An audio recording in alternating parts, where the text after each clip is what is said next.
cafe. Anyway.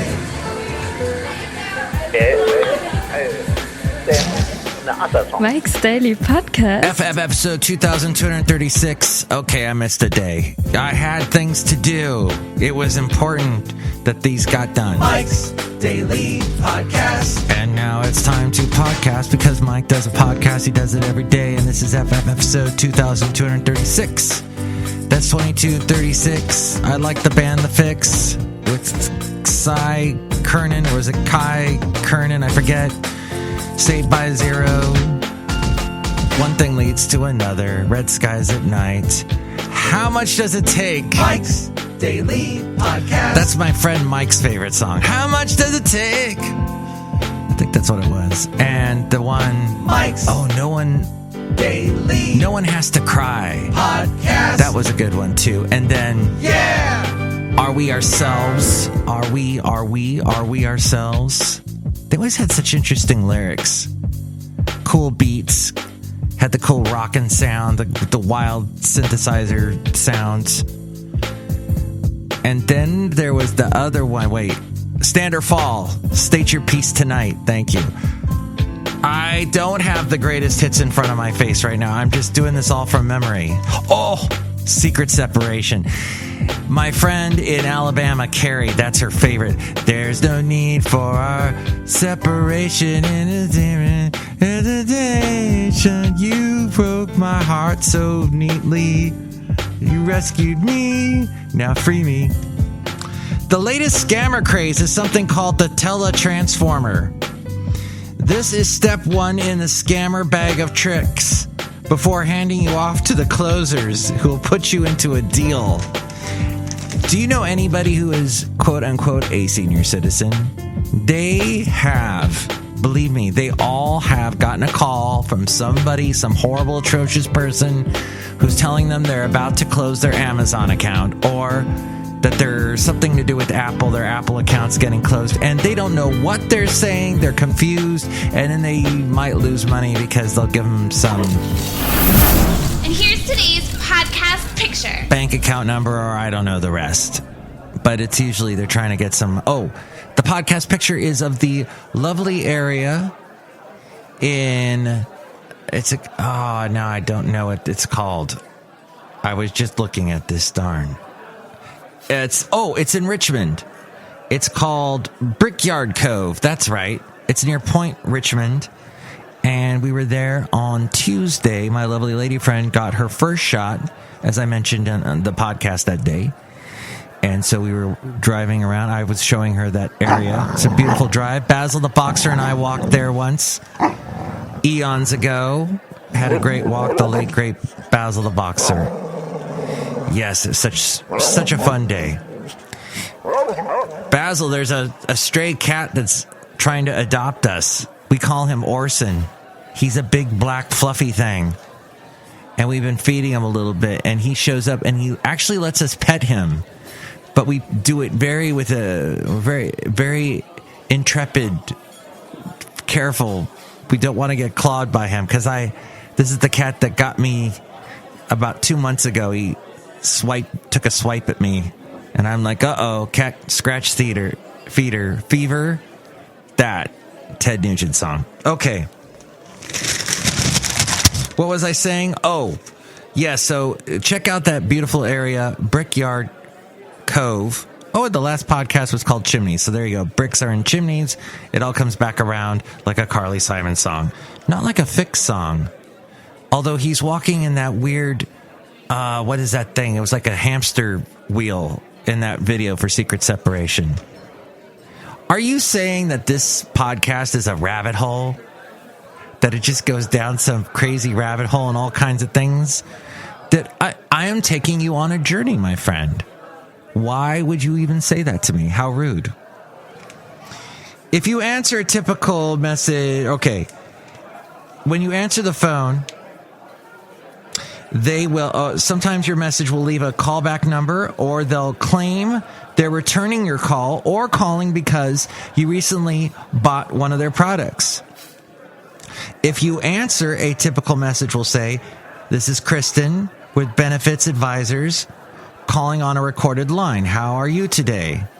No matter what you say, they launch into their spiel, sometimes about Medicare, sometimes about Social Security, or your mortgage, or your student loan, or car insurance, your disability, or senior living home improvement. The range of topics is long, so just hang up. With other types of calls, however, what they're looking for is yes. With that simple word, they can steal your identity and your money. And this is how it works. The first question they usually ask is, can you hear me? What they want is for you to say yes. That's why they ask that stupid question. Sometimes the question is, are you having a good day? Or is this X? If they have your real name, that's what they'll say. Is this? And then they'll say your real name, not X. Maybe they do say X. Do not say yes. Once they have a recording of that one word from you, they're free to do all kinds of things. They can sign you up for a service or send items to you in the mail. They have proof. They claim that you agreed to all of that. That's why I all of a sudden got all those robocalls. Because they have your yes recorded in your own voice. And I just said yes a bunch of times, and it's recorded on a podcast. Yikes. That story came from King Features Syndication. So perhaps you saw this same story in your local paper. I found it in the Castro Valley Forum, which they also had an article here about how there's a housing shortage going on. And housing prices are going up. With a large pool of well-qualified buyers, continued low interest rates, and a strong economy, it would seem we have everything we need for a successful spring market, but there aren't enough houses to buy. A drive through almost any neighborhood reveals a startling fact. The number of yards brandishing for sale signs is almost zero. Back during the foreclosure crisis, as we go outside a cafe anyway, we're bringing Mike's Daily Podcast somewhere in Podcastro Valley, the last place on earth. Cafe anyway. During the foreclosure crisis, remember that? About 12 years ago? Real estate signs dotted neighborhoods like weeds after a summer rain. Currently, you can drive for blocks before spotting a solitary sign. The coronavirus has changed the market in some ways. Some potential sellers forced to stay at home for the past year have concluded that it might be better to fix up their existing home than try to sell and find a replacement in the current ultra-competitive arena. Many are afraid that if they sell their current property, they will not be able to find a replacement. Older sellers who historically might have relocated to smaller homes are choosing to sit tight in their existing homes as long as possible. Building enough new homes continues to be an issue as a combination of skyrocketing building material costs. Yes, lumber has been going up like 80% every year. A shortage of skilled labor, and tightening building regulations. That's all dramatically slowed new home construction. Conversely, the residential remodeling sector is running flat out trying to keep up with the ever-increasing demand for renovations by those homeowners who have decided to sit tight and fix up their current digs. On the flip side of the equation, the pool of available buyers continues to grow as a new generation of home buyers are flooding the market. With interest rates incredibly low, their buying power is the best it's been in years. Coupled with a continuing strong economy, long-term prospects have never been better. I was having a conversation with my lovely lady friend about moving, because I talked about in a recent podcast about trying to make a big change and how to do that and all that. And, you know, the thing is, we love California as much as we hate the traffic and the taxes and the just, you know, the crazy mass of people. And then in the summer it gets pretty hot, but at least it's not humid. And then we start going back down or start going back up with the benefit, with the pluses of California. That there's a, you know, it's interesting. I work with a lot of conservative minded people. The shows, the programs on the radio stations that I work for are very conservative, yet I can go home to a very liberal neighborhood. It's kind of nice to go from one extreme to the other. I don't know. It cancels each other out, and I like it. I like the amazing amount of terrain in California. You can be in redwoods at one second. You could be on the beach another. You can be in a hot valley that's hot. Did I mention it was hot? You can go to Yosemite, up to Shasta, down to San Diego and Mission Bay. I'm sounding more and more like a Arlo Guthrie song here. Or was it Woody Guthrie? This land is your land. This was his dad. I saw Arlo, actually. That's another thing. In the Bay Area, when concerts start happening again, which may not happen this year, but it will happen again, there's all these great venues where you can see so many different people. And I saw Arlo Guthrie in Berkeley. So, yeah. I mean, that's the place you got to see Arlo Guthrie, because the guy is Berkeley. Look at him. That is a Berkeley right there. So, all that to say that the boomer generation, in contrast to the boomer generation,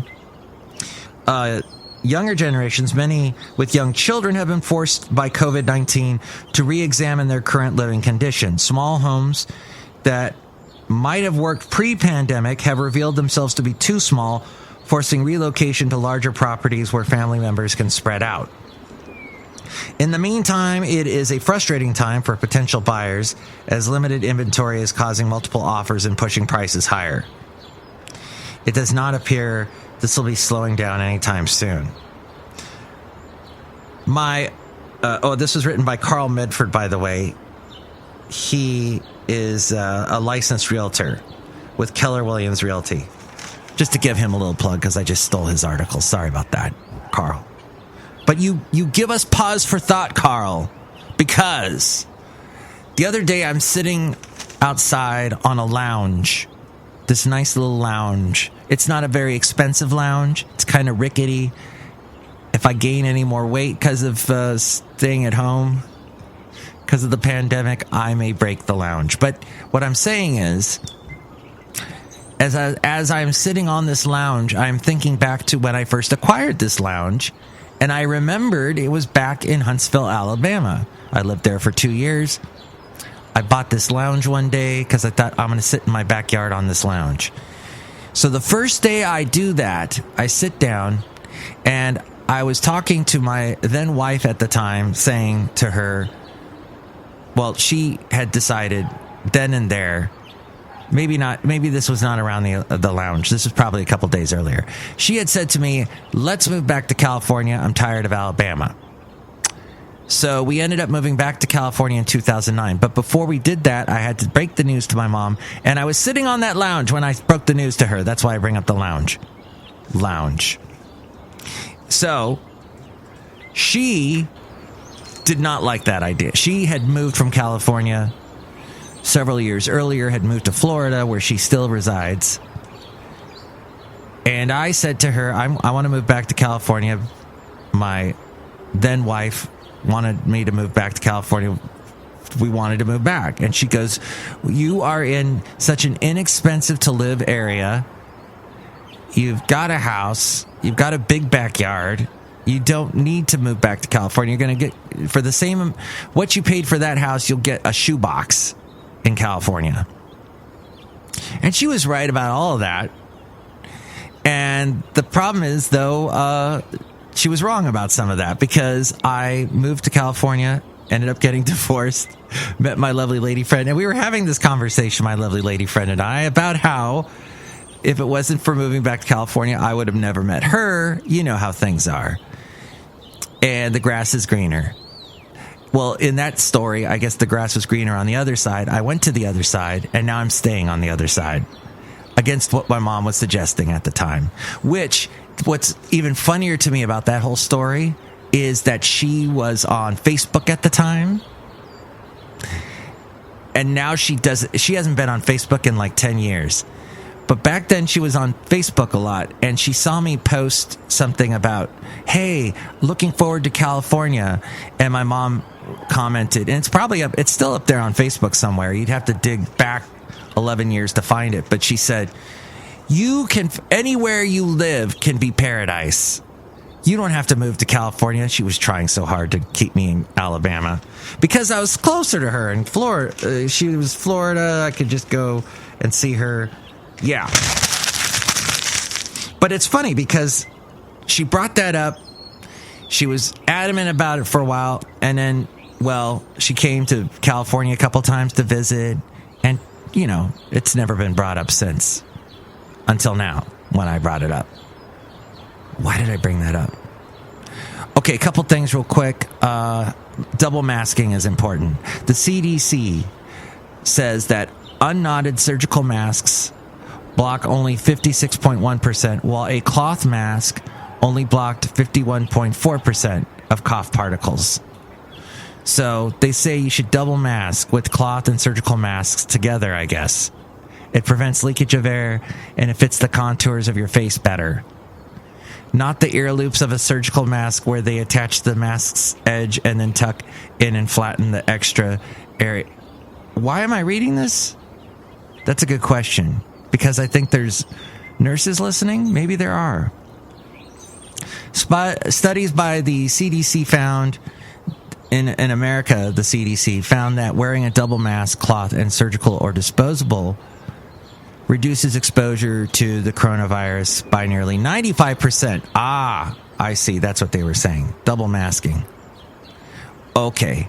The other thing, COVID related, is that we are showering less, and possibly that's making us cleaner. YouGov, a survey they did, found that 17% of us are showering less. A fourth of us wash our hair less. A third are less likely to put clean clothes on daily. And only 1 in 10 are showering more. The James Hamlin, lecturer at Yale School of Public Health, says the idea that we need to use soap all over our body is not founded in any type of science. He only washes with water and occasionally wets his hair. One argument for showering less centers around the skin microbiome. Oh, yeah. Have you heard about this? Hey, God, I sound like such a radio DJ. Hey, have you heard about this? I hate that. When I do that, it's such a crutch. Trillions of microorganisms live on the skin surface, and some microbiomes feed off the oils on our skin, which is stripped away when we use soap. So they say you shouldn't.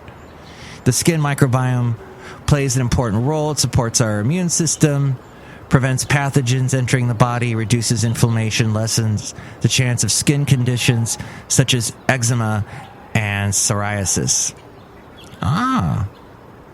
The global soap market is projected to reach over $47 billion by 2027.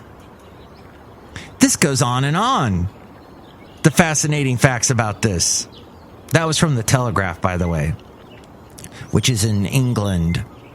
There is a doctor who recently gave his 1,000th shot to a patient. It wasn't the same patient getting 1,000 shots. Hey, how many shots can I take? How much of this vaccine do I need? I think that would pretty much kill you. 1,000. No, so his 1,000th patient got the vaccine. His video went viral because he jumped around, had his co-workers, his co-nurses were throwing confetti everywhere, and he was celebrating. It was funny. I think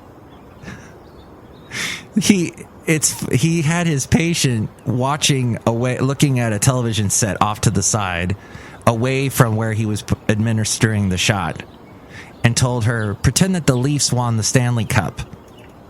I guess, is that a Canadian thing? Yeah, this was in Ontario. Have you seen when you get the shot? It's done so quickly. It's like they jab it in you. It is a jab. It's like super fast and they're done. Hawaii has safely welcomed 2.3 million plus tourists. The state implemented a strict 14-day quarantine back in March for all incoming flight passengers. That's the only way you really can get to Hawaii is by the air. And that meant there was a protection from the COVID-19 for Hawaii's residents, but it was a huge loss of jobs in the tourism industry. The state's seasonally adjusted unemployment rate in March was 2.1%. And that was in April. But, last year it was 21.9%. Oh, okay. Hawaii, everybody. And that's all I got. Next show, it's going to be... Oh, wait, we haven't said hi to the other people. Oh, by the way, my lovely lady friend, we were discussing this. A lot of people we know got the Pfizer shot. And there's a Pfizer superiority complex going on. Is it affecting the vaccine rollout? The blood clot scare, of course, made a lot of people mistrust the Johnson & Johnson shot. But it's still in the news. It may be uncouth to be a Pfizer snob. The Pfizer vaccine may have the best numbers, with an efficacy rate originally reported at 95%. But with a 94% efficacy rate, the Moderna vaccine was right behind it. And Johnson & Johnson's efficacy rate was 66%, which is actually quite good if you understand what the numbers mean. Okay. And that was from Slate. Look who's here, somewhere outside a cafe anyway, in Podcaster Valley. Hello, Mike Matthews. It's Chely Shoehart, gift shop supervisor. Wow, this podcast was jam-packed full of facts. Yes. Look who else is here. Whoa, Mike, this is Floyd the Floorman. And this is John Deere, the engineer. I got my shot recently, and I got the Johnson & Johnson. I hope I don't die. Yeah, a lot of people who get the Johnson & Johnson, they get sick right away, but they're done. You just had the one shot, and the rest of us got to wait forever to get the second one, and then we're done. Yay. Yeah, something like that, Mike. Mm-hmm. Next show, it's going to be Chely Shoehart. No, wait, that was today, wasn't it? Next show, it'll be Benita, the Disgruntled Fiddle Player, and the Brewmaster. I am so wanting to end this show. If you want to chime in about anything, you can call me 336MM Daily. That's 3 + 3 = 6. MM is in Mike Matthews. Daily is in what this podcast has been. No, it hasn't. It'll try to be yet again. Thanks for listening. Take it away, number person. Call now. 336MM Daily.